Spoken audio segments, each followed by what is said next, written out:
Hello, I am Virginia Vale. And I'm Jeremy Harris. As we walked into Juilliard on our first day, our first year of drama school, we never would have imagined that at some point in time we would be asked to go to South Africa. And when we walked into the first rehearsal of Athol Fugard's My Children, My Africa this year, we never could have imagined the impact that this story and production would have on our lives as artists and as human beings.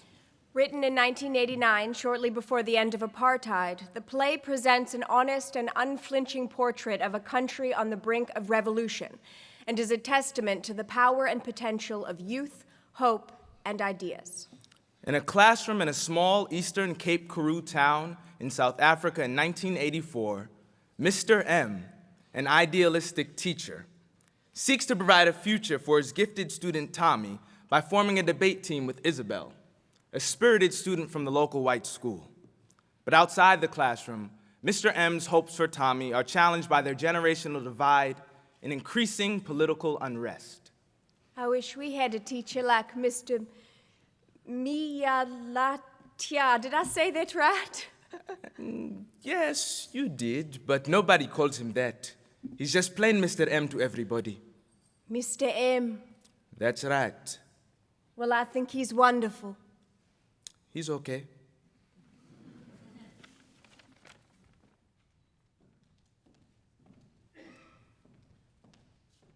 I am a man who in the eager pursuit of knowledge forgets his food, and in the joy of its attainment forgets his sorrow, and who does not perceive that old age is coming on. No, as I am sure you have already guessed, that is not me. My pursuit of knowledge is eager, but I do perceive, and only too clearly, that old age is coming on, and at the best of times, I do a bad job of forgetting my sorrows.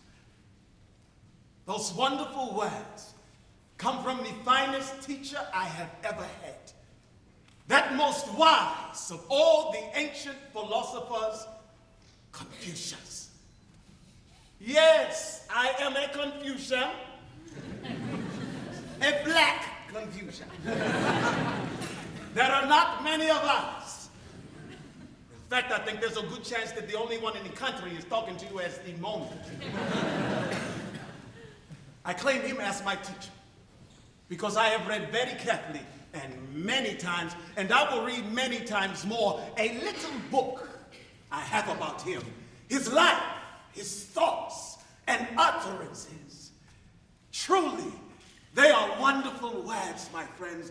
Wonderful, wonderful words. My classroom motto comes from its pages. Learning undigested by thought is labor lost.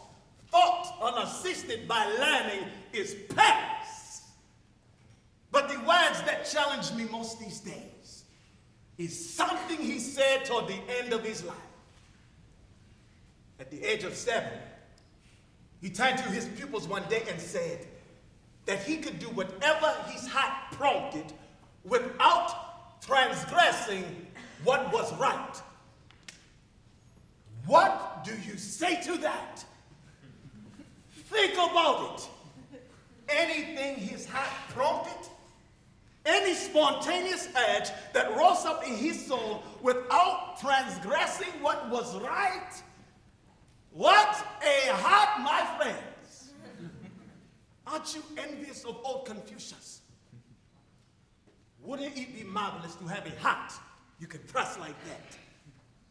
Imagine being able to wake up in the morning in your little room, yawn and stretch a few flea bites, and then jump out of your bed and eat your bowl of mealy pap and sour milk with a happy heart, because you know that when you walk out into the world, you will be free to obey and act out with a clear conscience all the promptings of your heart. No matter what you see on the battlegrounds of the location streets. And believe me, there are days when my eyesight seems more like a curse than a blessing. No matter what the stories of hardship and suffering you hear, or how bad the news you read in the newspaper, knowing that the whole truth, which can't be printed, is even worse.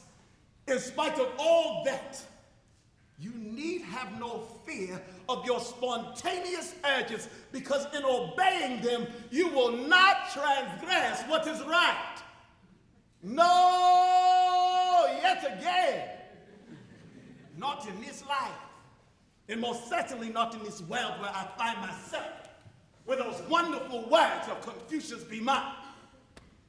Not even if I live to be 170 will I end up with a calm, gentle Chinese halahis. I wish I could. Believe me, I really wish I could.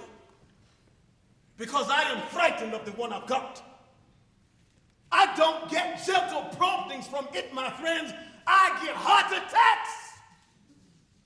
When I walk out into those streets and I see what is happening to my people, it jumps out and savages me like a wild beast. I've got the whole zoo in here. A mad zoo of hungry animals, and the keeper is frightened. All of them mad and savage. Look at me. I'm sweating today. I've been sweating for a week. Why? Because one of those animals, the one called hope, has broken loose and is looking for food. Don't be fooled by its gentle name. It is as dangerous as hate and despair would be if they ever managed to break out. You think I'm exaggerating, pushing my metaphor a little too far. Then I'd like to put you inside a black skin and ask you to keep hope alive. Find food for it on the streets where our children, our loved and precious children, go hungry and die of malnutrition. Believe me, it is a dangerous animal for a black man.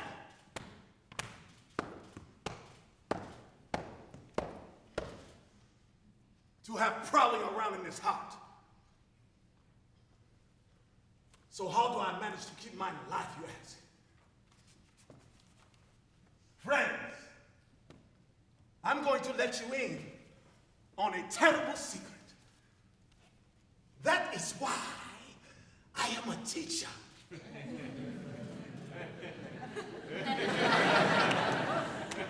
It's only part of a secret plan to keep alive this savage hope of mine. The truth is, I'm worse than Nero feeding Christians to the lions. I feed young people to my hope. Every young body behind a school desk keeps it alive. So you have been warned. If you see a hungry gleam in my eyes when I look at your children, you know what it means. That is the monster that stands here before you.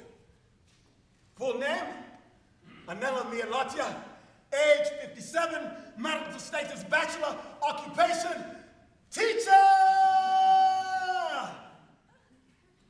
Address, the back room of the Reverend Mbopa's house, next to the Anglican Church of St. Mark. It's a little on the small side. You know those big kitchen-sized boxes of matches they sell these days?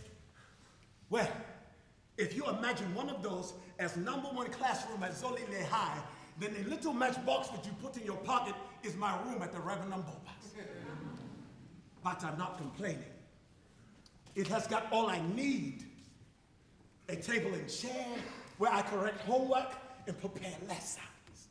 A comfortable bed for a good night's insomnia. And a reserved space for my chair in front of the television set in the Reverend Mbopa's lounge. So there you have it. What I call my life rattles around in these two matchboxes. The classroom and the back room. If you see me heading along the streets, you can be reasonably certain that one of those two is my urgent destination. The people tease me. That's the Mr. M! They shout to me from their front door, "You'll be late!"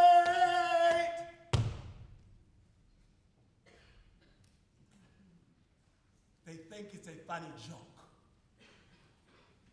They don't know how close they are to a terrible truth. Yes, the clocks are ticking, my friends. History has got a strict timetable. If we're not careful, we might be remembered as the country where everybody arrived too late.